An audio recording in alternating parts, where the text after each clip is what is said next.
High, আমি অর্পিতা চক্রবর্তী। তোমাদের সকলকে স্বাগত জানাই স্বাদ কাহনে। আজকে তোমাদের দেখাবো সবজি মশলা। ঘরে খুব সহজে তোমরা তৈরি করতে পারবে, আর এর ব্যবহারে রান্নায় আসবে আলাদা স্বাদ আর গন্ধ।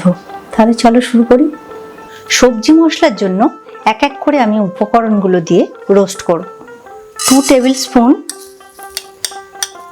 গোটা ধনে, 1 টেবিল স্পুন গোটা জিরে, হাফ টিস্পুন মৌরি, 1 টিস্পুন মেথি, 1 টিস্পুন লবঙ্গ, 8টা এলাচ, 2টো বড় এলাচ, 1 টিস্পুন সাজিরে, 2 টিস্পুন গোলমরিচ, 7-8টা শুকনো লঙ্কা, 4 থেকে 5টা তেজপাতা, একটা স্টার অ্যানিস, অর্ধেকটা ফুল, এই জয়িত্রী অর্ধেকটা ফুল, জায়ফল ছোট একটা টুকরো, ছোট 3 টুকরো দারচিনি।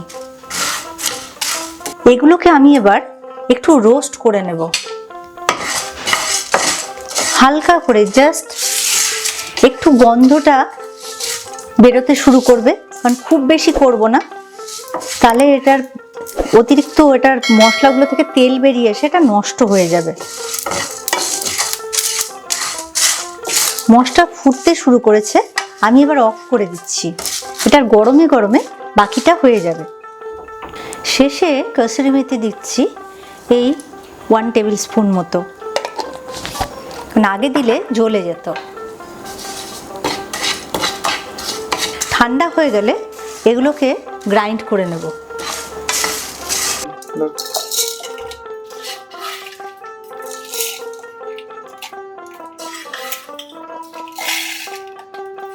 One teaspoon amchur powder, half teaspoon dry ginger powder বা আদার শুট, 1/4 টিস্পুন হলুদ, হাফ টিস্পুন নুন, 1/4 টিস্পুন বিট নুন, 1/4 টিস্পুন হিং, 1 টিস্পুন মতো পুদিনা পাতা ড্রাই করে গুঁড়ো করে নিয়েছি, আর দিচ্ছি 1 টিস্পুন কর্নফ্লাওয়ার।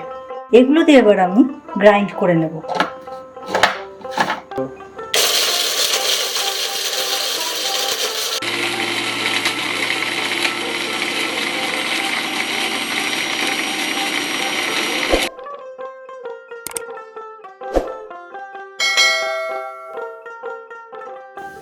এই মশলাটা অবশ্যই বানাবে, তাহলে দেখবে রান্নায় আনবে আলাদা স্বাদ আর গন্ধ। আর এই রেসিপিটা তোমাদের কেমন লাগলো কমেন্ট করে জানাবে, আর যদি নতুন কোনো টিপস অ্যান্ড ট্রিক্স দেখতে চাও সেটাও কমেন্ট করে জানাবে।